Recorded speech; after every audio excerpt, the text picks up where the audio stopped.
বেশ কিছুদিন ধরেই এই রাজ্যে বাংলা ভাষা বিতর্ক, বাঙালি অস্মিতার প্রসঙ্গ সেটা প্রবলভাবে রাজনৈতিক পরিসরে চলে এসেছে এবং যেখানে দাঁড়িয়ে বিজেপির বিরুদ্ধে এই রাজ্যের শাসক দলের একটা বড় অভিযোগ যে বিজেপি বাঙালি বিরোধী দল, বিজেপি বহিরাগত দল, যেটাকে প্রতিহত করতে, যেটাকে কাউন্টার করতে বিজেপির তরফ থেকেও চেষ্টার অন্ত নেই। কিন্তু সাম্প্রতিককালে একের পর এক ঘটনা প্রবাহ এই বিতর্ক উস্কে দিয়েছে। সেটা দিল্লি পুলিশের বঙ্গভবনকে দেওয়া চিঠি হোক বা বিভিন্ন রাজ্যে বাংলাভাষী যারা, তাদেরকে হেনস্থার অভিযোগ। আর এই আবহে নতুন বিতর্ক, একটা ছবি, একটা ভিডিও, সেটা তৃণমূল কংগ্রেসের তরফ থেকে তুলে ধরে অভিযোগ করা হচ্ছে যে সুকান্ত মজুমদার তিনি মঞ্চে যখন বক্তব্য রাখছেন তার পায়ের কাছে ঠাঁই হয়েছে রবীন্দ্রনাথ ঠাকুর, বঙ্কিমচন্দ্রের মতো মনীষীদের, আর যাকে কেন্দ্র করে নতুন করে এই বিজেপি বাংলা বিরোধী এই অভিযোগে শান দিতে চাইছে তৃণমূল কংগ্রেস। অন্যদিকে সুকান্ত মজুমদার শিবিরের বক্তব্য যে কুৎসা ছড়ানোর উদ্দেশ্যেই এরকমটা করা হচ্ছে, এটা সত্য নয়। কারণ তার আগেই যে মিছিল হয়েছিল সেই মিছিলে রবি ঠাকুরকে বুকে নিয়েই সুকান্ত মজুমদার হেঁটেছিলেন। আর এরই মধ্যে আমরা দেখতে পাচ্ছি যে সব খেলার সেরা বাঙালির তুমি ফুটবল, এই ফুটবল নিয়েও এখন দুতরফেই খেলা হবে শুরু হয়ে গেছে। কারণ নরেন্দ্র কাপ চালু করছে বিজেপি। ফুটবল দিয়ে কি মন জয়ের চেষ্টা? এই সব নিয়ে আমরা আলোচনা করব। আমাদের সঙ্গে যারা উপস্থিত রয়েছেন তাদের সাথে পরিচয় করিয়ে দিই। আমাদের সঙ্গে তৃণমূলের পক্ষ থেকে রয়েছেন প্রদীপ্ত মুখার্জি, বিজেপির পক্ষ থেকে প্রীতম দত্ত, কংগ্রেসের পক্ষ থেকে চন্দন ঘোষ চৌধুরী, শামীম আহমেদ সিপিআইএম এর তরফ থেকে কিছুক্ষণের মধ্যেই আমাদের সঙ্গে যোগ দেবেন। শুরুতে দেখাবো প্রতিবেদন।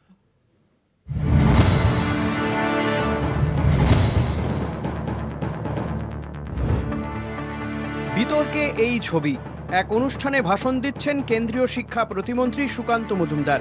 মঞ্চে দেখা যাচ্ছে তাঁর পায়ের কাছে রাখা আছে রবীন্দ্রনাথ ঠাকুর, বঙ্কিমচন্দ্র চট্টোপাধ্যায়ের ছবি। জানিয়ে সাংবাদিক বৈঠক ডেকে সোচ্চার হয়েছে তৃণমূল। বাংলার শাসক দলের অভিযোগ এটাই বিজেপির আসল বাংলা বিরোধী মুখ।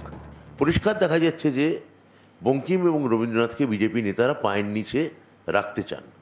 ভাগ্যিস ভালো যে ছবিগুলোকে ওরা লাথি মারেননি, কারণ বিদ্যাসাগরের মূর্তি ভাঙচুর করেছেন। বিদ্যাসাগরের মূর্তি যারা ভাঙচুর করেন তারা তো লাথি মারতেই পারেন। বাংলা ও বাঙালিকে খাটো করে দেখাতে চায় বিজেপি। কেন্দ্রীয় নেতৃত্বকে খুশি করতে রাজ্য বিজেপি নেতারাও সেই পথে হাঁটছেন বলে অভিযোগ তৃণমূলের। বিজেপি বাংলা বিরোধী, বাঙালি বিরোধী, পশ্চিমবঙ্গ বিরোধী, আমাদের ইতিহাস, আমাদের ভূগোল, আমাদের সংস্কৃতি, আমাদের শিক্ষা, মেধা, ঐতিহ্য সবসময়ই তারা খাটো করে দেখেছে, অপমানজনকভাবে দেখেছে। এখন তো একদম শিকড় ধরে টান মারার চেষ্টা করছে। তবে তৃণমূলের এহেন অভিযোগ উড়িয়ে পাল্টা আক্রমণ করেছে বিজেপি শিবির। তাদের মতে এটা কুৎসা ছাড়া কিছু নয়। সুকান্ত অনুগামীরা একটি ভিডিও পোস্ট করে জানিয়েছেন রবীন্দ্রনাথের ছবি বুকে নিয়ে শাসক দলের বিরুদ্ধে প্রতিবাদ করেছেন সুকান্ত মজুমদার। বাংলার মানুষ আসল সত্য জানে। ভোট যতই এগিয়ে আসছে, বাঙালি অস্মিতাকে হাতিয়ার করতে ততই উদ্গ্রীব রাজনৈতিক দলগুলি। এর মধ্যে রাজ্যে এসে জয় শ্রীরামের বদলে মা দুর্গা, মা কালীর নাম নিয়েছেন প্রধানমন্ত্রী। জয় মা কালী, জয় মা দুর্গা। দিল্লিতে দুর্গাপুজোর কর্মকর্তাদের সঙ্গে বৈঠক করে বিদ্যুতের খরচ কম করার আশ্বাস দিয়েছেন সেখানকার মুখ্যমন্ত্রী রেখা গুপ্তা। কিন্তু তার সঙ্গে বলেছেন মণ্ডপে রাখতে হবে প্রধানমন্ত্রীর ফটো। তা নিয়েও শুরু হয়েছে বিতর্ক। দিল্লির মুখ্যমন্ত্রী যাঁদের দুর্গাপূজারা কিছুদিন আগে সিআর পার্কে আমিষ না খাওয়ার ফতোয়া দিয়েছিলেন, অর্থাৎ ওখানে একই দিকে যেমন বাঙালিকে বলছেন মাছ খাওয়া যাবে না, একই সঙ্গে বলছেন সেই আমিষ না খাওয়ার প্রতীক হিসেবে মাননীয় প্রধানমন্ত্রীর ছবি ঝোলাতে হবে। বিভিন্ন রাজ্যে বাংলাদেশির তকমা দিয়ে যেভাবে বাঙালিদের ওপর হেনস্থার অভিযোগ উঠছে তাতে অস্বস্তি বেড়েছে রাজ্য বিজেপির। কেন্দ্রীয় নেতা অমিত মালব্য যেভাবে বলেছেন বাংলা কোনো ভাষাই নয়, তাতেও বিপাকে পড়েছে গেরুয়া বাহিনী। তবে পশ্চিমবঙ্গবাসীর মন পেতে কোনো চেষ্টাই কসুর করছে না তারা। কলকাতা টিভি। আমি প্রীতমের কাছেই শুরুতে আসি। প্রীতম, যেভাবে আমরা দেখতে পাচ্ছি যে তৃণমূল কংগ্রেস যে অভিযোগ করছে এবং খুব তাৎপর্যপূর্ণ, কেন্দ্রীয় শিক্ষা প্রতিমন্ত্রী তাকে নিয়ে যেটা বলা হচ্ছে, তাকে নিয়ে বলছেন হচ্ছে রাজ্যের শিক্ষামন্ত্রী ব্রাত্য বসু, যে তিনি পায়ের কাছে রবীন্দ্রনাথ ঠাকুর, বঙ্কিমচন্দ্র তাদের ছবি রেখেছেন বক্তব্য রাখার সময়। মনীষীদের স্থান কি পায়ের কাছে হতে পারে?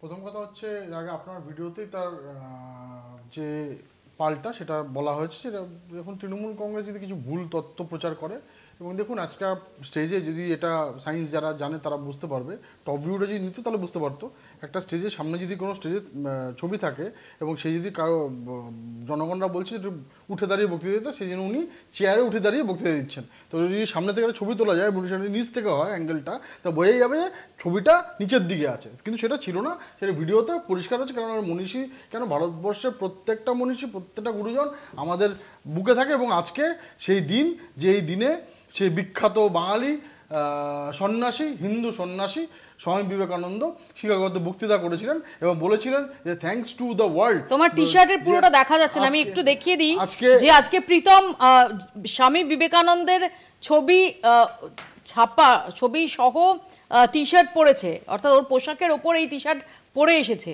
কি লেখা আছে আমি পড়তে পারছি না দুঃখ থেকে। ডেস্টিনি না, ডেস্টিনি মানে দেখুন আজকে যে হিন্দুদের ডেস্টিনি, যেটা স্বামী বিবেকানন্দ সেদিন থেকে বলছিলেন, উনি সারা পৃথিবীর ওখানে যারা যারা ছিলেন তাদেরকে থ্যাংক ইউ বলেছিলেন, যে সবচেয়ে পুরনো রিলিজিয়ান এবং হিন্দু রিলিজিয়ান থেকে ওনাকে ওখানে বক্তৃতার জন্য সবাইকে থ্যাঙ্কস বলেছিলেন, এবং সবচেয়ে টলারেন্স একটা রিলিজিয়ান সারা পৃথিবীর মধ্যে, যেটা শিখিয়েছে, এবং এনশিয়েন্ট রিলিজিয়ান। তো সেটা কিন্তু, এবং বলেছিলেন যে প্রাউড টু বি হিন্দু। তো সুতরাং সেখানে দেখছি আমরা এখানে এই বাংলা বাঙালি বলে, এই যে তোমাকে বারবার এসে এই ছবিটা দেখিয়েছি না, তাপস এবং রাজেশ, এই তাপস এবং রাজেশ বাংলা টিচারের জন্য গেছিল, হিন্দু ছেলে, তাদেরকে গুলি করে হত্যা করে দিয়েছে এই তোমার মমতা ব্যানার্জি, এবং তারা আজকে বাংলা বাঙালির কথা বলে, একটা ভুল ছবি নিয়ে ভুল ন্যারেটিভ করছে। আজকে তুমি বলো তো, তোমাদের আমরা তো দেখেছি রবীন্দ্রনাথের কথা বলা এই মমতা ব্যানার্জি এবং তৃণমূলের আপামর লোকজন, তারা দেখছি তাদের একটা ছাত্র সংগঠন, যেখান থেকে আমরা শিক্ষার নাকি বাণী টানি চলে আসে, সেখানে রবীন্দ্রনাথকে জ্বালিয়ে দিচ্ছে, স্পষ্ট জ্বালিয়ে দিচ্ছে, সেখানে কোনো কিছু করছে না। আজ অব্দি পুলিশ তার বিরুদ্ধে কোনো ব্যবস্থা নিল না।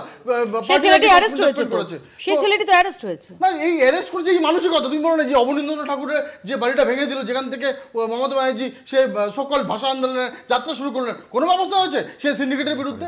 কোনো ব্যবস্থা হয়েছে যে আজকে তোমার এই বারবার মনীষীদের তোমার বিভিন্ন জায়গা, বিভিন্ন, তুমি বলো না এই ভবানীপুরে নেতাজি সুভাষচন্দ্রের বাড়িতে তৃণমূলের সিন্ডিকেট বাহিনী ঢুকে গিয়ে বলছে, কে সুভাষ, ডেকে পাঠাও, আমাদের তোলা চাই।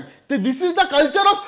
আমি আসবো এক সেকেন্ড, আমি এখানে প্রদীপ্তর কাছে আসি। প্রদীপ্ত, একদম একজন টেলিভিশন জার্নালিস্টের চোখ দিয়ে যেটা দেখে প্রীতম যে কথাটা বলছে, সেই কথাটার মধ্যে কিন্তু একটা লজিক থাকার কথা, যে যদি একটা স্টেজে, উঁচু স্টেজে সাধারণভাবে আমরা কি দেখে থাকি যে মনীষীদের ছবি যেটা স্টেজের সামনের দিকে থাকে, এবং সেখানে যদি কেউ বক্তব্য রাখতে ওঠেন, সেটা যদি লো অ্যাঙ্গেলে নেয়, ঠিক সেই মনীষীর ছবি এবং যিনি বক্তব্য রাখছেন তার মধ্যে যদি একটা বড় ব্যবধানও থাকে, সেটা সবসময় সব অ্যাঙ্গেলে সেটা বোঝার কথা নয়।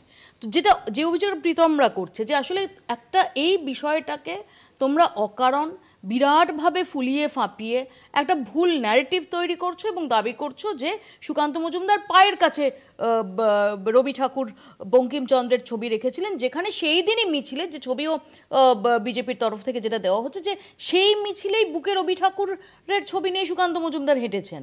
না, আসলে কি জানো তো, যখন নিজের তুলনায় বড় মঞ্চ হয়ে যায় তখন মনীষীরা ছোট হয়ে যায়। বিজেপি বোধহয় নিজের তুলনায় এমন কিছু বড় মঞ্চ করে ফেলেছিল যাতে সুকান্ত মজুমদারকে দেখা যাচ্ছে না, যে রবীন্দ্রনাথের মাথার ওপর উঠতে হচ্ছে। মুশকিলটা হচ্ছে, আমার হঠাৎ করে মনে হচ্ছিল প্রীতম বাংলাদেশি কিনা, কারণ ও তো বাংলা ভাষায় কথা বলছে, বাংলা ভাষা তো বাংলাদেশিদের ভাষা। তাহলে প্রীতম বাংলাদেশি আর বিজেপি বাংলাদেশিকে মুখপাত্র করে পাঠাচ্ছে একটা সংশোধন করানোর জন্য, একটা পাপস্খলন করার জন্য, যে ভাই তোরা বাঙালিকে অপমান করেছিস। আবার মোদিজি এমন একটা ভাষণ দিয়েছেন, যে ভাষণে দেখা যাচ্ছে যে আজকে যিনি ভগবতজি রয়েছেন, সে ভগবতজিকে একদম বিবেকানন্দের সঙ্গে একটা তুলনামূলক জায়গায় নিয়ে চলে আসছেন। তখন মনে হচ্ছে, আরে ভাই এত পাপস্খলনের কি দরকার ছিল? তার থেকে নন বায়োলজিক্যাল লোককে নিয়ে চললেই তো ভালো, কারণ তোমরা তো অলরেডি ভগবান তৈরি করে দিয়েছো একজনকে। যে নন বায়োলজিক্যাল লোককে তোমরা মা কালী এবং মা দুর্গার মধ্যিখানে প্রতিষ্ঠিত করছো, তোমরা দেখাও না দিদি সেই ছবিটা, যে ছবিটায় যেদিনকে এই যে আমাদের আজকে বিজেপির যে সভাপতি নতুন হয়েছেন শ্রমিক বাবুর অভ্যর্থনা মঞ্চে সেখানে দেখুন না যে একদিকে মোদির ছবি, একদিকে মা কালীর ছবি কিভাবে সব মনীষীদের সঙ্গে একদম প্যারালাল ভাবে বসিয়ে দেওয়া হয়েছে।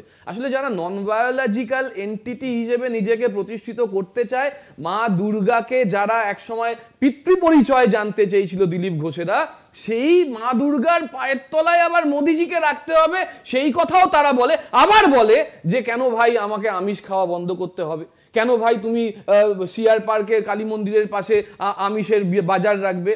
এরা বাংলার সংস্কৃতি জানে না, এরা বাংলার ঐতিহ্য জানে না, রবীন্দ্রনাথের আন্তর্জাতিকতাবাদ জানে না, বঙ্কিমচন্দ্রের জাতীয়তাবাদ জানে না। এদের কাছে মূল জায়গাটা হচ্ছে বিভাজনের রাজনীতি। বাংলা বললে বাংলাদেশি, লুঙ্গি পরলে বাংলাদেশি, চিড়ে খেলে বাংলাদেশি, মাছ খেলে বাংলাদেশি। আমি বাকিদের কাছে যাব খুব সংক্ষেপে। আজকে বঙ্কিমচন্দ্রের কথা বলবো। বঙ্কিমচন্দ্র যে বন্দে মাতরম, এটা কোন নোবেল থেকে এসেছে তোমার, সেই নোবেলের তোমার নির্যাস কি? তো সুতরাং এই যে কথাগুলো শিক্ষিত ছেলে ওনারা যদি এসে এই কথাগুলো বলে, এই কথাগুলো আমার খুব ভালো লাগলো যে বিজেপির লোকেরা জানে যে কিছুটা বঙ্কিমচন্দ্রের এসেন্সটা কি, কিন্তু কার্যকরী ক্ষেত্রে একটু সিদ্ধান্ত মজুমদারের কাছে, মমতা ব্যানার্জির সাথে একটুখানি আমাদের শুভেন্দু অধিকারী বিধানসভা বলছে এই আইনসভা পশ্চিমবঙ্গ জন্ম হয়েছিল, সেখানে মমতা ব্যানার্জি বিধানসভা ভাঙচুর করে দিল। তখন বাংলা বাঙালি ছিল না, এই 22,000 লোক, 22,000 বাঙালি ছিল। প্রীতম এক সেকেন্ড, প্রদীপ্ত এক সেকেন্ড, আমি চন্দনদার কাছে আসি। চন্দনদা, একেবারে শুরুতে আমি যে কথাটা বলবো, আজকে বিবেকানন্দ শিকাগো বক্তৃতার আজকের একটি দিন, একটা পবিত্র দিন, এবং সেখানে একেবারে catch line, Hinduism so broader to receive all the religions together, মানে যেখানে সব থেকে বড় প্রশ্নটাই আজকে এখানে এসে দাঁড়িয়েছে। মুভি আমি আরেকটি কথা বলবো ঠিক পাশাপাশি, আমার হঠাৎ মনে হলো, স্ট্রাইক করলো, বিবেকানন্দর সাথে ডেস্টিনি, এই নিয়তি শব্দটা আছে, এবং আমার মনে হচ্ছে সেই নেহেরুর বিখ্যাত বক্তৃতা 15ই আগস্ট 1947 সালে, tryst of destiny, long years ago we have tryst of destiny. এই ট্রিস্ট অফ ডেস্টিনিটা কিন্তু একটা নিয়তির বেড়াজাল। এটা তো ঘটনা যে ভারতবর্ষের দীর্ঘ আন্দোলন হয়েছে, স্বাধীনতার আন্দোলন কংগ্রেসের নেতৃত্বে, এবং তারপরে দেশের স্বাধীনতা। এখন প্রশ্নটা হচ্ছে, আঙুলটা আরেকটু পরে তুলো, আমার প্রশ্নটা হচ্ছে যে এখানে এই মুহূর্তে দাঁড়িয়ে যখন এই প্রসঙ্গটা উঠছে, এখানে কোনো সন্দেহ নেই কে বড়, অর্থাৎ রবীন্দ্রনাথ বড়, রবীন্দ্রনাথ বঙ্কিম বড়, না চরিত্রগতভাবে বিজেপির কাছে আরও বড় সুকান্ত মজুমদার। আমি প্রসঙ্গেও যাচ্ছি না। আমার মনে আছে যে অটল বিহারী বাজপেয়ীজি, ভারতের প্রাক্তন সম্মানীয় প্রধানমন্ত্রী, উনি একটি সময় 1971 সালে ইন্দিরা গান্ধীকে বলেছিলেন মা দুর্গা। আজকে কেউ বলছেন দিল্লির পুজোতে বা অন্যান্য স্টেটের পুজোতে নরেন্দ্র মোদীজির ছবিকে সামনে রাখা। আচ্ছা, এটা মনে হয় না মা দুর্গা যা বলেছেন একজন বিশিষ্ট নেতা, এরকম একটি মুখবয়বিত দুর্গা, মা দুর্গা? আমি প্রশ্নটা এখানে কেন রাখছি, এটা একটা এমবডিমেন্ট নয়, এটা মানুষের, মানে একটা মানুষ, তার ব্যক্তিত্ব, তার বিশেষত্ব, সে প্রশ্ন নয়, এটা ডেইটিফাইংও নয়, ঠিক একইভাবে দেবিত্ব বা দেবত্বর প্রশ্ন নয়, যেটা আমাদের প্রধানমন্ত্রী বারবার দাবি করেছেন কোনো একটা সময়। আমি জানি না এখন পিছিয়ে এসছেন কিনা, যদি পিছিয়ে আসেন তাহলেও দেখতে হবে যে সেই পিছিয়ে আসার কারণগুলো কি। এটা হয়তো সম্ভবত নির্বাচনে তার দেবত্বকে স্বীকার করেননি মানুষ, তাকে রিজেক্ট করেছেন একটা ব্যাপক অংশের মানুষ, উনি আবার মাটিতে ফিরে এসছেন, মর্তে ফিরে এসছেন, কিন্তু দেবত্ব তো দেবত্বই। কোথাও কি মনে হয় না, যেটা এক সেকেন্ড, কোথাও কি মনে হয় না যে দিল্লির মুখ্যমন্ত্রীর এই নির্দেশ সেটা বুমেরাং হতে পারে?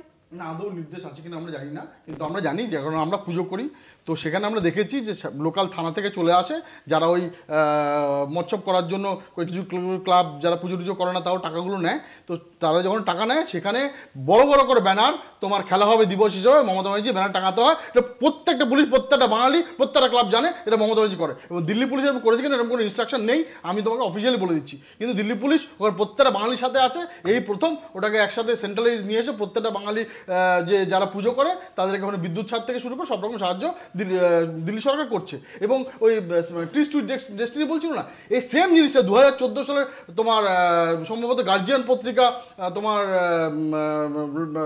লন্ডনের, তারা দিনের এডিটোরিয়ালে আফটার 2014 ইলেকশনের পর একটা কলাম লিখেছিল, সেখানে বলেছিল India again second tryst with destiny, face with second tryst with destiny. প্রথম কোন রকম কোন সরকার কোন রকম কলোনিয়াল লিগেসি যারা তারা তৈরি হয়েছে, যেখানে ভারতীয় শক্তি ভারতীয় জনগণ তৈরি করেছে। একটা লাইনে, আমি সংক্ষেপ না, আমি একদম একটা লাইনে তোমার টাইমস পত্রিকা মনে আছে এক ভদ্রলোকের ছবি পাঠিয়ে বলেছিল ডিভাইডার ইন চিফ, মনে আছে? ওটা লন্ডন থেকে বেরিয়ে। আমার এখানে প্রশ্ন হচ্ছে প্রদীপ্তর কাছে, প্রদীপ্ত প্রীতম যেটা বলছে যে এখানে যে সমস্ত পুজো সরকারি অনুদান পায় সেখানে ব্যানার লাগানো হয়, সেই ব্যানারে যদি মুখ্যমন্ত্রীর ছবি রাখা হয় তাহলে নরেন্দ্র মোদীর ছবি যদি রাখা হয় তাদের সমস্যা। ওই যে বললাম হাফ গ্লাস ফুল দেখবে না হাফ গ্লাস এমটি, পারসেপশনের ব্যাপার। আপনার লেভেল অফ আন্ডারস্ট্যান্ডিংটা কোন জায়গায় দাঁড়িয়ে আছে, মানে বিজেপির লেভেল অফ আন্ডারস্ট্যান্ডিং নাকি সরকারি লেভেল অফ আন্ডারস্ট্যান্ডিং, সেই দুটোর পার্থক্য। আসলে মমতা বন্দ্যোপাধ্যায়ের ছবিকে কোথাও মা দুর্গার সঙ্গে মিলিয়ে দেওয়ার চেষ্টা করা হয় না, মুশকিলটা হচ্ছে এখানে। কিন্তু নরেন্দ্র মোদীর ছবিকে মা দুর্গা, আচ্ছা ঠিক আছে একটু শান্তি শান্তি শান্তি, মা দুর্গার ছবির সঙ্গে নরেন্দ্র মোদীর ছবিকে রাখতে হবে। আবার এরাই প্রশ্ন করেছিল মা দুর্গার ছবি, মা দুর্গার বংশ পরিচয়, তুমি যেখানে চিৎকার করবে কিন্তু যুক্তি নিতে পারবে না। আচ্ছা তুমি বলো মা দুর্গার পরিচয়, পিতৃ পরিচয় জানো তো ভাই? মা দুর্গার পিতৃ পরিচয় জানো তো? মা দুর্গার মাটি কোথা থেকে আছে জানো তো? রামচন্দ্র মা দুর্গার সম্পর্ক জানো তো? করছো তুমি দেখে নাও। এই জন্য আজকে এই যে আজকে চিৎকার করে না বিধানসভা করতে গেছো না, তারা কিন্তু গেছিল, তারা বলছে নেপাল থেকে শিক্ষা নিন। 22,000 লোক এসেছে নেপাল থেকে, বর্ডার সিকিউর নয়, নেপাল থেকে শিক্ষা নিন, বর্ডার সিকিউর করতে পারোনি। 22,000 লোক অনুপ্রবেশ করেছে। 16 আগস্ট গত বছর থেকে 17,500 বেশি উদ্বৃত্ত হয়, শুধু 17,500 বেশি লোক রয়েছে, কোথায় গেল তারা? নরেন্দ্র মোদীর মতো প্রধানমন্ত্রী, আমি তো ভাবছি নরেন্দ্র মোদীকে ছুড়ে ফেলবে, আমি তো ভাবছি নরেন্দ্র মোদীকে ছুড়ে ফেলবে, নরেন্দ্র মোদীকে ছুড়ে ফেলবে। যে নরেন্দ্র কাপ এই নামকরণ, তার মধ্যে কি কোথাও একটা গুগলি লুকিয়ে রয়েছে, রাজনৈতিক গুগলি লুকিয়ে রাখার চেষ্টা করা হচ্ছে? এই প্রশ্ন উঠতে শুরু করেছে কোনো কোনো মহল থেকে। ছোট্ট একটা বিরতির পর সে প্রসঙ্গে নিয়ে ফিরছি, দেখতে থাকুন বাংলা বলছে। বাঙালির প্রিয় ফুটবল কি এবার রাজনীতির হাতের? বিধানসভায় স্লোগান উঠেছিল খেলা হবে। এবার ভোট যত এগিয়ে আসছে ততই বাঙালির প্রিয় ফুটবল খেলা নিয়ে রাজনীতির আসর মাতিয়ে তুলছে তৃণমূল ও বিজেপি। দু দলই আয়োজন করেছে ফুটবল প্রতিযোগিতা। বিজেপি তো টুর্নামেন্টের নামই দিয়ে দিয়েছে Narendra cup.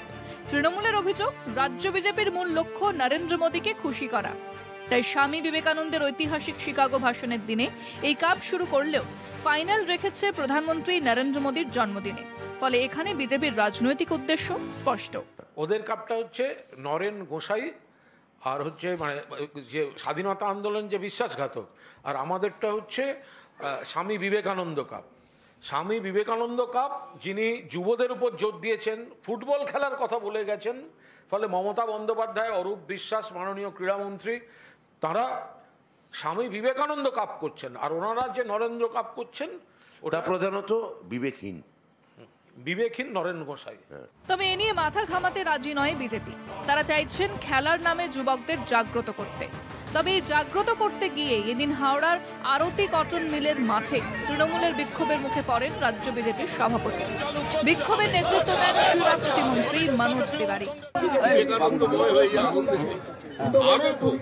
Nivedita cup, Vivekananda cup, Aurobindo cup, Rabindranath cup, সব কাপ, কিন্তু কোনো মনীষীর ছবিতে আগুন লাগে না। স্বামীজিকে সামনে রেখে যে কাপের উদ্বোধন, সেখানেই দুদলের সমর্থকদের হাতাহাতি শুরু হয়ে যায়। পরিস্থিতি সামাল দিতে নামাতে হয় র্যাব।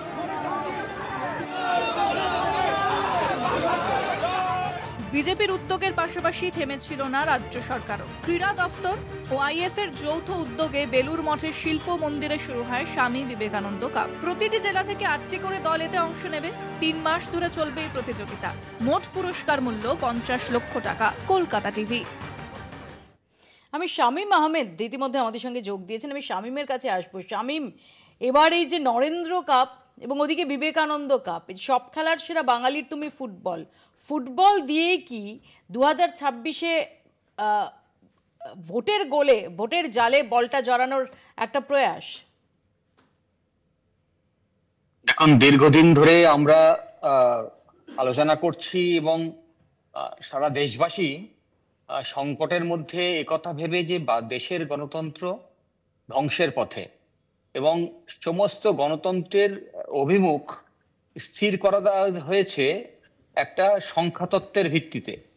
মানে নির্বাচনে যারা জিতবে তারাই গণতন্ত্রকে জয়ী করবে, গণতন্ত্রটা পুরোপুরি নির্বাচন কেন্দ্রিক হয়ে গেছে। তা আসলে গণতন্ত্রের অর্থ নয়, আমরা সকলেই সে কথা জানি। এখন নির্বাচন সামনে, দেখুন স্বামীজিকে সামনে নিয়ে আসা হয়েছে, স্বামীজির বাকি আলোচনা আমরা করব না, বাকি চরিত্র নিয়ে আমরা বিশ্লেষণ করব না।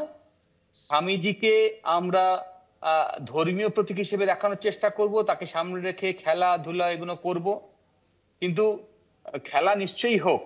সে তো এর আগের রাজ্যের যে শাসক দল তাদের খেলা হবে স্লোগানই ছিল, খেলা হোক, খেলা নিয়ে তো কোনো অসুবিধা নেই। খেলা তো আসলে চরিত্র গঠন করতেও সাহায্য করে, স্বাস্থ্যের সাথে সাথে।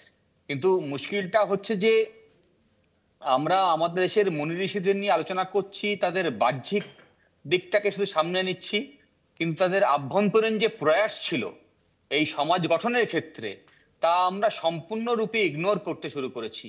আমাদের উচিত, যারা রাজনৈতিক দল আছেন তাদের প্রত্যেকের উদ্দেশ্যে বার্তা, যে আমি এই যখন রাজনৈতিক দল বলছি তখন তৃণমূল কংগ্রেস, বিজেপি, সিপিআইএম, যত রাজনৈতিক দল আছে আমি সকলের কথা মাথায় রেখেই বলছি যে আসলে আমার দেশের গণতন্ত্রকে রক্ষার দায়িত্ব যদি নিতে হয় তাহলে শুধু ক্ষমতা কেন্দ্রিক, ক্ষমতায় আসার জন্য কিছু খেলা, কিছু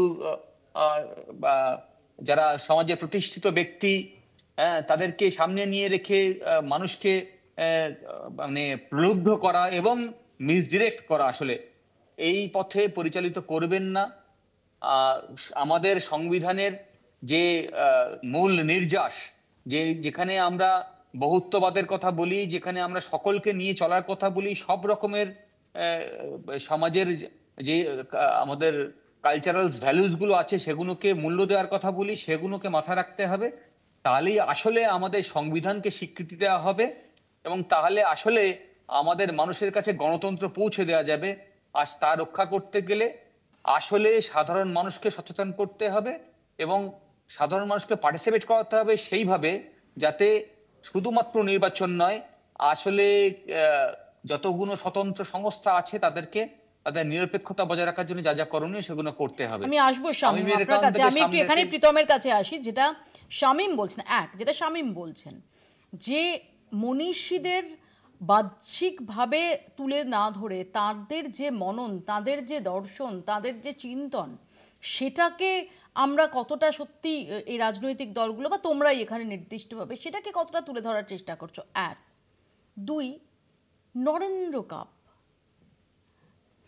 যে দিনে হচ্ছে, 1 সেকেন্ড, যে দিনে হচ্ছে সেই দিন ডেফিনেটলি স্বামী বিবেকানন্দের স্মৃতি বিজড়িত, কিন্তু এটা কি নিছকই কাকতালীয় যে আরেক নরেন বা নরেন্দ্র দামোদর দাস মোদী, তার জন্মদিনের দিন ফাইনাল? দিদি, আজকে দেখুন, ভারতীয় জনতা পার্টি সবসময় সমাজকে নিয়ে চলেছে এবং সেই জন্যই আমাদের পার্টির নামটাই হচ্ছে ভারতের জনতাদের একটি দল। তো সুতরাং আজকে আমরা সমাজ গঠন করারই কাজ করি। আমরা যখন 2টো আসনে বিজয়ী ছিলাম তখনও আপনি দেখেছেন বাজপেয়ীজি এবং আডবাণীজি কীভাবে কথা বলতেন এবং আমাদের যারা নেতারা তারা কি বলতেন, শুধু সমাজ গঠনের কাজ করে ভারতীয়ত্বর কথাই বলে গেছে। বিবেকানন্দ এই ভারতীয়ত্বর কথাই বলেছে, ভারতীয়ত্ব বললেই হিন্দুত্ব আসবে, এটা স্বাভাবিক কথা। তার কারণে হিন্দুত্ব কোনো ভারতবর্ষের বাইরের কিছু নয়। যারাই এই মানে হিন্দু নদের এদিকে থাকে তারাই সবাই হিন্দু, এটা, এবং ভারতবর্ষে যারা বাস করে তারাই সবাই মোটামুটি হিন্দু। যেরকম আমরা বাংলায় যারা বাস করি, বাংলায় যারা থাকে তারা প্রত্যেকে বাঙালি থেকে থাকে। সুতরাং সেই উত্তরটা দাও না, যেটা কি নিছকই কাকতালীয় যে নরেন্দ্র কাপ যেদিন উদ্বোধন হচ্ছে সেই দিন স্বামী বিবেকানন্দের স্মৃতি বিজড়িত, তুমি দেখো, এবং যেদিন ফাইনাল, সেই ফাইনালটা আরেক নরেন্দ্রর জন্মদিন। তুমি দেখো আজকে তুমি এখন কাকতালীয় বলবে না ডেস্টিনি বলবে, তুমি দেখো এই নরেন্দ্র মোদী, আমি বলছি তোমাকে, আমাকে বলতে দাও যে এই নরেন্দ্র মোদী যার তোমার গুরু যে আত্মানন্দ মোদী, তিনি কিন্তু কানেক্টেড টু তোমার সেই স্বামী বিবেকানন্দর যে অর্গানাইজেশন, সেই তোমার বেলুড় মঠ থেকে। তো সেটাকে তুমি কি বলবে? ডেস্টিনি বলবে। তো সুতরাং এই নরেন্দ্র মোদী একটা সময় চলে গেছিলেন হিমালয়, তারপর উনি আমরা দেখেছি নরেন্দ্র মোদীর যে কানেকশন রয়েছে এবং কয়েক বছর আগে তিনি এসে বেলুড় মঠে রাতও কাটিয়েছিলেন। সেটা তো কেউ অস্বীকার করছে না। আমি তো সেটাই বললাম, এবার সেটাই তো বলছি যে এই যে এইটা যদি তোমার ডেস্টিনি না হয় তাহলে তো ব্যাপারটা হতো না। তাহলে তার নামটাও যে নরেন্দ্র, এবং সে নরেন্দ্র বিবেকানন্দ যে তৈরি করা অর্গানাইজেশন সেখান থেকে দীক্ষিত, এবং তার দীক্ষাগুরুর নাম স্বামী অত্যানন্দজি। তো সেটা তো আজকে প্রমাণিত সত্য। সেই জন্যই বললাম যে ডেস্টিনি, তো সেই ডেস্টিনিটা যে কাকতালীয়ভাবে তৈরি হয়ে গেছে সেটা তো মানে আজকে আমরা তার জন্য আমরা প্রাউড ফিল করি যে আমরা এরকম একটা পার্টিতে আছি যার নেতার সাথে এরকম কানেকশন আছে এক সর্ববৃহৎ বাঙালি সন্ন্যাসীর সাথে। এবং সেই জন্য আজকের দিনে একটা ফুটবল টুর্নামেন্ট শুরু হচ্ছে। তুমি দেখো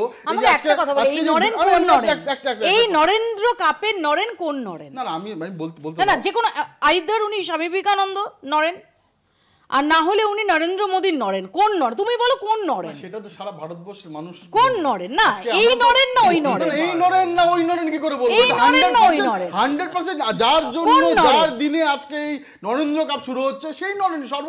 আচ্ছা, তার মানে কোথাও নরেন্দ্র মোদী না তো? এবার আমি তোমাকে বলছি, না নরেন্দ্র মোদী না তো, তোমাকে কি করে নরেন্দ্র মোদী না তো? না আমি তোমাকে বলছি রিলেট কি করে করছি, যেরকম একদম মানে বিবেকানন্দ কোট করে বলছি, আমরা দুর্বল, অতি দুর্বল। তোমার প্রথমত আমাদের শারীরিক দৌর্বল্য, এই শারীরিক দৌর্বল্য আমাদের অন্তত 1/3 দুঃখের কারণ। পরে কথা বিশদে আরো বলছে যে আমাদের যুবককে প্রথমত সবল হইতে হইবে, ধর্ম পরে আসিবে। হে বন্ধু, হে যুবকগণ, তোমরা সফল হও, তোমার নিকট ইহাই বক্তব্য, গীতা পাঠ অপেক্ষা ফুটবল খেলিলে তোমাদের স্বর্গের আরো নিকটবর্তী হইবে। এই যে কথাগুলো এগুলো বলে গেছে, এগুলো ধারণ করে সরকার পরিচালনা করার নরেন্দ্র মোদী কি বলছেন? Fit India movement. Fit India movement নিশ্চয়ই তোমার কোনো পার্টির মুভমেন্ট ছিল না, গভর্নমেন্টের মুভমেন্ট। সেই জন্য আজকে তুমি বলো না প্রত্যেকটা আন্তর্জাতিক মানে যে খেলাগুলো হচ্ছে সেখানে সব জায়গায় ভারতবর্ষে এগিয়ে যাচ্ছে। তার কারণ যে এটা শুধু মুখে বললে হবে না, ওই একটা স্লোগান দিয়ে দিলাম তাতে হয় না। গরিবী হাঁটা স্লোগান দিলাম, গরিবী হাঁটলো না। কিন্তু ওটা স্লোগান না দিয়ে 22% গরিবী হেঁটেছে।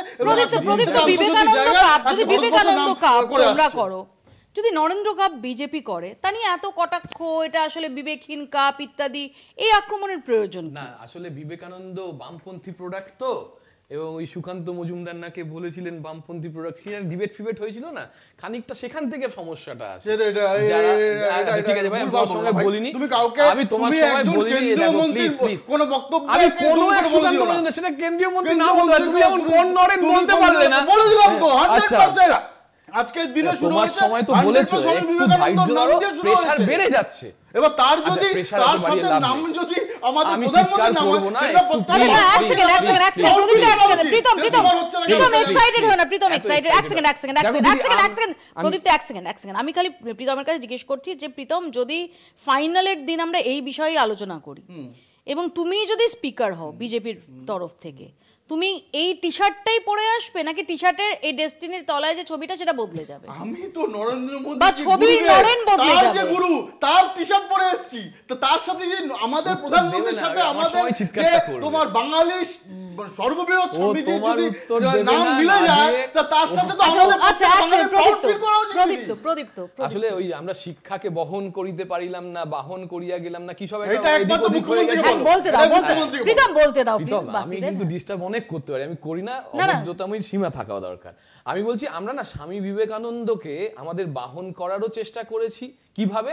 যখন ওরা ইউজিসি নন নেট ফেলোশিপ বন্ধ করে দেয়, আমরা এখান থেকে Swami Vivekananda merit cum means scholarship চালু করি। এখান থেকে পশ্চিমবঙ্গ সরকার দেয়, আজকে থেকে না, সরকারে আসার সময় থেকে। এইভাবে আমরা স্বামী বিবেকানন্দের যে ধারাটাকে সেটাকে এগিয়ে নিয়ে চলেছি।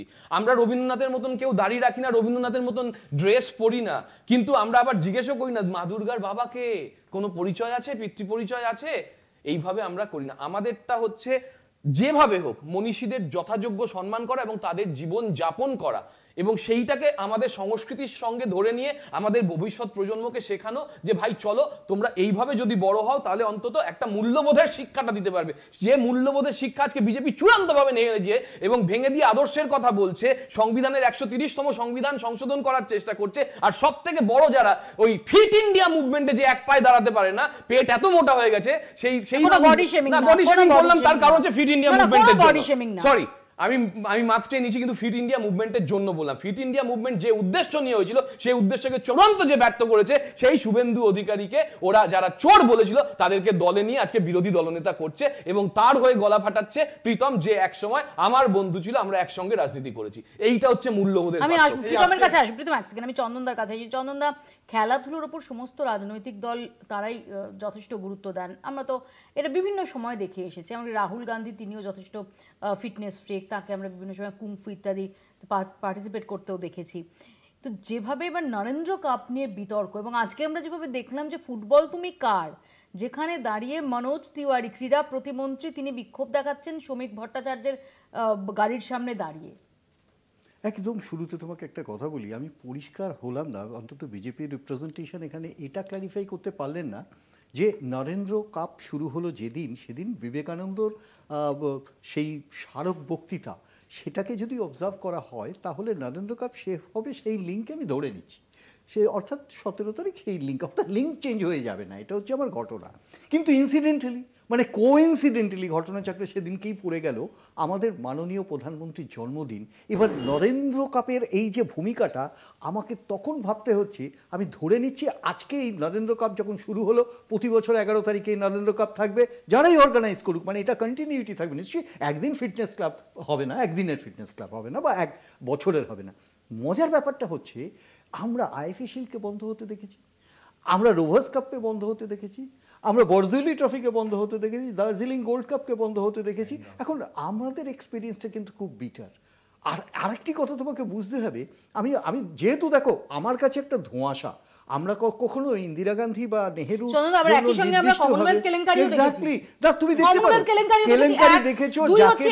যেটা প্রীতম বললো যে সত্যি গত কয়েক বছর ধরে আমরা আন্তর্জাতিক ক্রীড়া ক্ষেত্রে যে সাফল্য পাচ্ছি, সেই সাফল্যের স্বাদ আমাদের কাছে বহু বছর অধরা ছিল।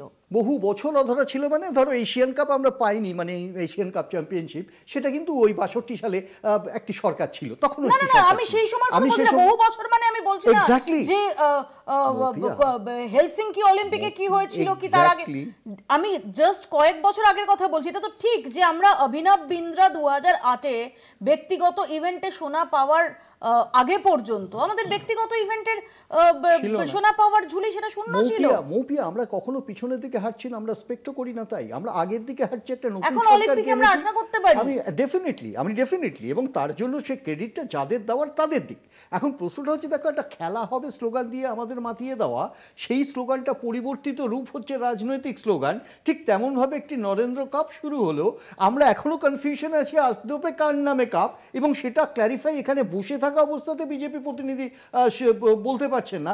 আমার প্রশ্নটা অন্য জায়গায়, আমার প্রশ্নটা একেবারে এইখানে শেষ করে দিচ্ছি, আমি শেষ করে দিচ্ছি। না না, এটা আমাদের দোষ, আমরা সত্যি সত্যি রাজনীতি করি, এটা আমাদের দোষ, আমরা সত্যি সত্যি রাজনীতি করি।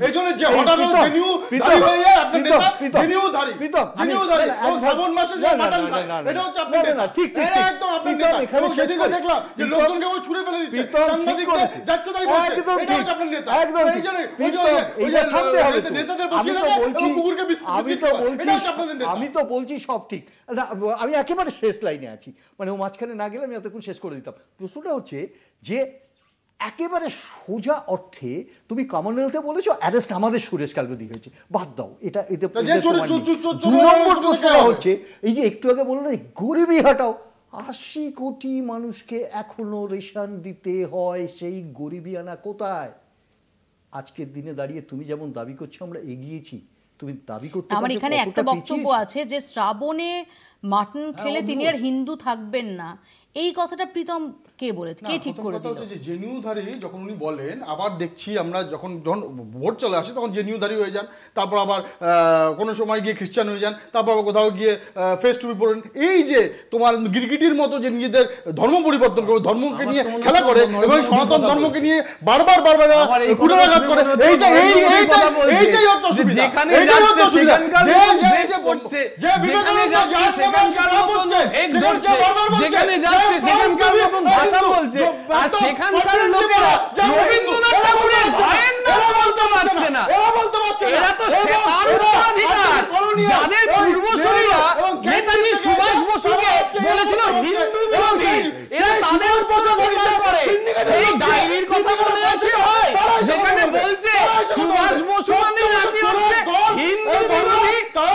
বলছি নরেন্দ্র মোদির কথা বলছো, কোথায় কোথায় পঞ্চম ড্রেস পরেছে, কোথায় কোথায় পঞ্চম।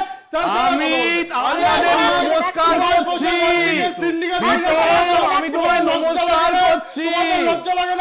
আমার খুব লজ্জা লাগে যে আমি এমন একটা দলের সঙ্গে এখানে বক্তব্য পেশ করছি যে বক্তব্য করতে গিয়ে তারা রবীন্দ্রনাথের পোশাক করতে পারে, ভাইয়ের নাম জানে না। প্রদীপ তো দুজনকে থামাচ্ছি, আমি শামীমের কাছে আসবো। শামীম, তুমি জয়েন করার আগে যেটা নিয়ে কথা হচ্ছিল, যে যেভাবে আমরা দেখলাম যে এই বাঙালি অস্মিতা, এই যে বিতর্ক, রাজনৈতিক বিতর্ক গত কয়েক মাস ধরে চলে আসছে, বা তারও বেশি সময় ধরে, একটু আরো নির্দিষ্টভাবে বলতে গেলে যে 2019-এ যখন বিদ্যাসাগর মূর্তি ভাঙার ঘটনা ঘটে, তাই নিয়ে যে চাপানুতোর, এবং সেখান থেকেই মূলত বাঙালি অস্মিতার প্রসঙ্গটা যেটা রাজনৈতিক পরিসরে প্রবলভাবে চলে আসে। তোমার মনে থাকবে শামীম, এখানেই প্রশ্ন যে সুকান্ত মজুমদার, তার পায়ের কাছে মনীষীদের ছবি রাখা হয়েছে, এই অভিযোগে আজকে তৃণমূল কংগ্রেস সোচ্চার হয়েছে। সুকান্ত মজুমদার শিবিরের পাল্টা বক্তব্য, যে যেখানে স্টেজের সামনে মনীষীদের ছবি রাখা ছিল, তিনি অনেকটা দূরে দাঁড়িয়ে বক্তব্য রাখছিলেন, লো অ্যাঙ্গেলে ক্যামেরায় ধরলে এরকমটাই আসার কথা। সুকান্ত মজুমদার তিনি বুকে রবীন্দ্র ঠাকুরের ছবি নিয়ে তিনি তার আগে মিছিল করেছেন। এদিকে দিল্লির মুখ্যমন্ত্রী তিনি নাকি নির্দেশ দিয়েছেন যে তিনি বিদ্যুৎ বিলে ছাড় দেবেন, কিন্তু পুজো কমিটিকে নরেন্দ্র মোদীর ছবি রাখতে হবে। এগুলো নিয়ে তোমার কি বক্তব্য? দেখুন, আমি অনেক পরে জয়েন করেছি বলে আমার একটু বুঝতে অসুবিধাই হয়েছে, কিন্তু আমি আলোচনা শুনতে গিয়ে বুঝলাম যে নরেন্দ্র মোদীর সঙ্গে স্বামী বিবেকানন্দের একটা কম্পারিজন চলে আসছে আলোচনার মধ্যে। প্লিজ দয়া করে এই কাজটি করবেন না। যেটা কম্পারেবল নয় সেই বার্তা মানুষের মধ্যে না যাক। হ্যাঁ, একটি মানুষ যাকে সারা বিশ্ব মেনে নিয়েছে, আর একটি মানুষ যাকে সারা বিশ্ব ঘৃণা করতে শুরু করেছে, ফলে দুটো কম্পারেবল কোনোভাবেই নয়। প্রধানমন্ত্রী সম্বন্ধে আপনি এখানে থাকতে পারে, আপনি এখানে বলবেন না ভারতবর্ষে ঘৃণা করছে। শামীম, প্রধানমন্ত্রী নরেন্দ্র মোদীকে শুরু করেছে, এই ইনফরমেশনটাই বা কিভাবে জাস্টিফাই করবে? আর তাদের বৈদেশিকে আমরা ব্যবহার করতে পারি না। কোন দেশের সঙ্গে এক সেকেন্ড, কোন দেশের সঙ্গে সুসম্পর্ক তৈরি হতে পারে, কোন দেশের সঙ্গে সম্পর্কের একটু অবনতি হতে পারে, কিন্তু এই মুহূর্তে কোথায় সেই প্রামাণ্য তথ্য যেখানে দাঁড়িয়ে দেশের প্রধানমন্ত্রীকে গোটা বিশ্ব ঘৃণা করতে শুরু করেছে, এরকম অত্যন্ত হার্শ একটা বাক্য সেটা বলা যায়? আমি অত্যন্ত স্ট্রংলি কথাটা বলছি যে একটি লোক যে সারা ভারতবর্ষ জুড়ে যে দাঙ্গার পরিবেশ, মানুষের মধ্যে যে অসহিষ্ণুতা তৈরি হয়েছে, তার মূল কাণ্ডারি হচ্ছে নরেন্দ্র মোদী। ফলে তার সঙ্গে স্বামী বিবেকানন্দের তুলনা কোনোভাবে হতে পারে না।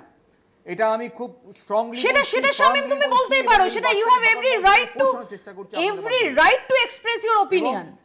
You have every right to express your opinion. এই মনীষীদেরকে ছবি নিয়ে আমি শুধু বিজেপি নয়, তৃণমূল কংগ্রেসেও দেখুন চারিদিকে ব্যানার হোর্ডিং আছে, সেখানে মমতার ছবি বড় হয়ে যাচ্ছে, কাজী নজরুল রবীন্দ্রনাথের ছবি ছোট হয়ে যাচ্ছে। কিন্তু পুজো প্যান্ডেলের বাইরে বইয়ের স্টলের একইভাবে সর্বত্র এটাই আসলে মনীষীদেরকে আমরা ব্যবহার করছি সংকীর্ণ রাজনৈতিক স্বার্থে। সংকীর্ণ রাজনৈতিক স্বার্থ আমি বলবো না, আসলে সংকীর্ণ ভোটের রাজনীতির স্বার্থে। রাজনীতি আমাদের দেশের এখন আর হচ্ছে না। রাজনীতি হলে সংবিধানের রাজনীতি হতো, রাজনীতি এখন আর হয় না। সাধারণত আমরা দেখি যে রাজনৈতিক দলগুলো তাদের সংকীর্ণ ভোটের রাজনীতির স্বার্থে এদেরকে ব্যবহার করে এবং এদের ছোট ছোট ছবিগুলোকে ছোট করে দিচ্ছে। তারাই ভণ্ড সন্ন্যাসী বলেছে, রবীন্দ্রনাথকে বুর্জোয়া কবি বলেছে, নেতাজিকে তোজর কুকুর বলেছে। এদের কথা আপনি যে এনে বক্তব্য শোনাচ্ছেন, এগুলো দুর্ভাগ্য। ভারতে বসে ভারতীয় প্রধানমন্ত্রী সম্বন্ধে এসব বলতে পারছে, তার কারণ হচ্ছে এখানে ডেমোক্রেসি আছে, এখানে সংবিধানের রুল চলে, সেই জন্য বলতে পারছে। আশেপাশে কোনো দেশ হলে এখনই নিয়ে ওনাকে শুরুতে জড়িয়ে দিত। এইটা হচ্ছে ভারতবর্ষের গণতন্ত্র আছে। সুতরাং এরা হচ্ছে এই অবস্থা। এই কয়েকদিন এরা যখন হিন্দু কোনো অনুষ্ঠান হয়, বই বেচতে চলে যায়। সেখানে যাদের বই বিক্রি করা হয় তাদের ভারতবর্ষের জন্য কোন রকম কোন অবদান নেই। সে কাল মার্ক্স বই বিক্রি করে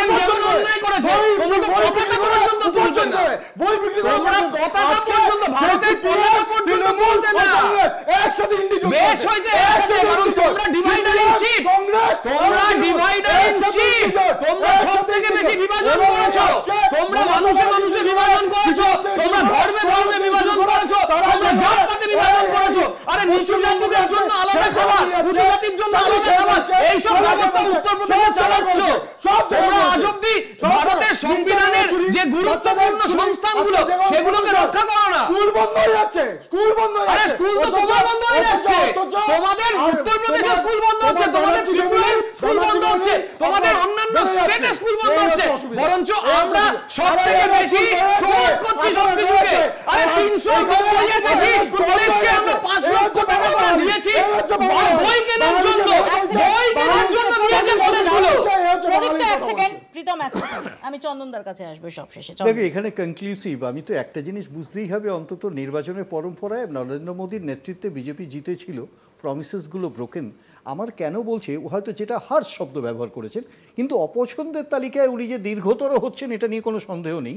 ওনার পপুলারিটি বা ইত্যাদি এবং আন্তর্জাতিক ক্ষেত্রে আমাদের একটা ব্যাপক পরাজয় হচ্ছে, ইনফ্যাক্ট পরাজয়ই তার সম্মুখীন হচ্ছে ওনার নেতৃত্বে। ডোনাল্ড ট্রাম্প ট্যারিফ ট্যাকটিক্স কাজ করলো না। ডোনাল্ড ট্রাম্প এই মুহূর্তে দাঁড়িয়ে গুড ফ্রেন্ডস বলছেন নরেন্দ্র মোদীকে, তিনি যাকে ডেড ইকোনমি বলছিলেন, যে দেশকে সেই দেশের গ্রেট ইকোনমি ইত্যাদি বলছেন। তো এটা আপনি মনে করেন না যে ভারতের হিসেবে, আমি নরেন্দ্র মোদীকে রাহুল গান্ধী যেটা বলেছিল ঠিক বলেছিল না ভুল বলেছিল, উত্তর দিন। একটা জিনিস ভারতবর্ষের নিজের কাছে ইকোনমিকে ডেড ইকোনমি বলেছিল, ঠিক বলেছিল না ভুল বলেছিল, যে কথা দাদা এটা বলুন দাদা, আপনাদের এটা জানতে চাই।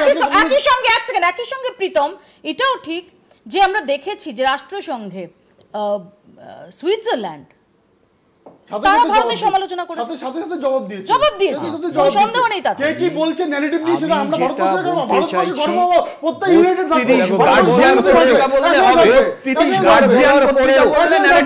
30 বার ট্রাম্প বলার একটা শব্দ ব্যবহার করেননি যে আমি যেটা করেছি আমার সেটা অন্যায়। নো, সেকেন্ড থিং, রেসিপ্রোকাল ট্যাক্সের যে পেনাল্টি সেটা থেকেও এখনো সরে আসেনি। আমাদের সময় একদম শেষ, এখানেই শেষ করতে হবে। খেলা হবে বনাম খেলা হবে, এটাই এই মুহূর্তে দাঁড়িয়ে ফুটবলকে হাতিয়ার করে রাজনৈতিক মঞ্চে রাজনৈতিক প্রতিপক্ষদের তাল ঠোকাঠুকি। বাংলা বলছে এখানেই শেষ করছি, দেখতে থাকুন কলকাতা।